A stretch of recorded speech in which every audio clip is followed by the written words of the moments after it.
Assalamualaikum murid-murid. Selamat datang ke kelas Pendidikan Islam Ustazah Wafa. Hayya ta'lim, jom kita belajar.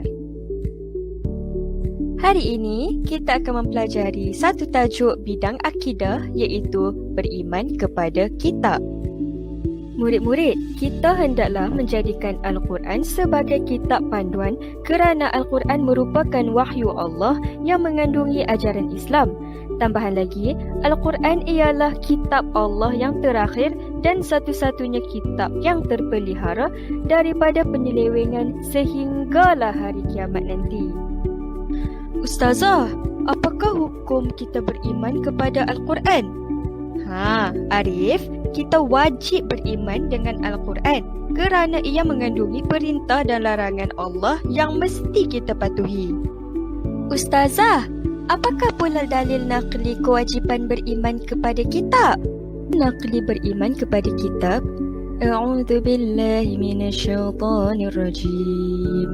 Ya ayyuhalladzina aminu billahi wa rasulihi wal kitab alladzi nazzala ala rasulihi wal kitab alladzi anzala min qabl.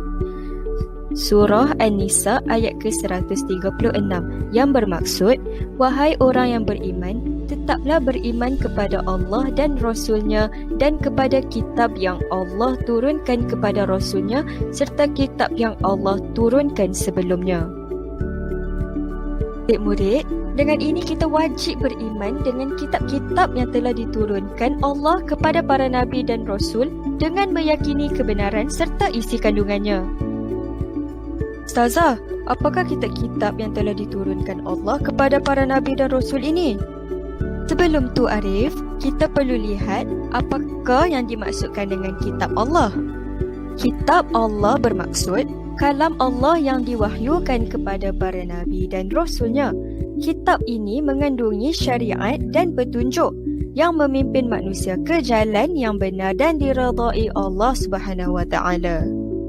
Terdapat 4 kitab yang wajib kita ketahui. Yang pertama, kitab Zabur yang diturunkan kepada Nabi Daud AS. Yang kedua, kitab Taurat yang diturunkan kepada Nabi Musa AS. Yang ketiga, kitab Injil yang diturunkan kepada Nabi Isa AS. Dan yang terakhir sekali, kitab Al-Quran yang diturunkan kepada Nabi Muhammad SAW dan merupakan pedoman kepada kita pada hari ini. Ustazah, apakah kesannya jika kita beriman kepada kitab-kitab ini?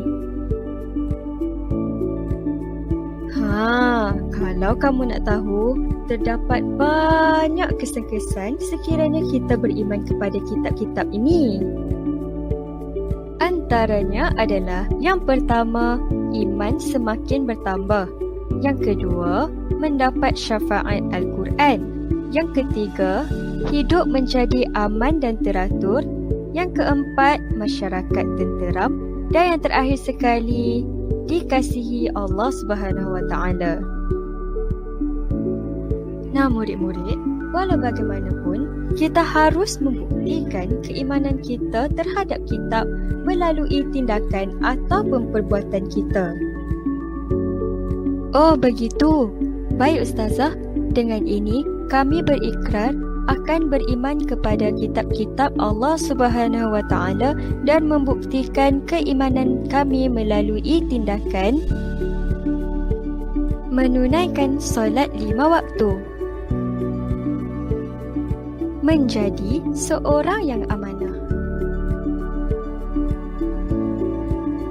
tidak berbohong, menutup aurat dengan sempurna, bersungguh-sungguh belajar membaca Al-Quran dan berusaha untuk memahaminya, memelihara kesucian Al-Quran, tekun menuntut ilmu dan mengamalkan akhlak yang mulia. Baiklah murid-murid, apakah rumusan yang dapat kamu buat daripada tajuk pembelajaran kita hari ini?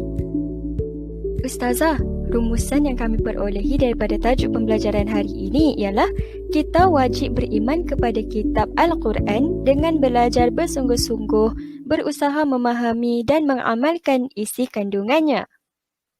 Ahsantum murid-murid. Tahniah. Ustazah ucapkan terima kasih dan Ustazah doakan semoga Allah menambah ilmu kepada kalian semua. Sekian saja pengajaran kita pada hari ini. Kita jumpa lagi insya-Allah. Assalamualaikum warahmatullahi wabarakatuh.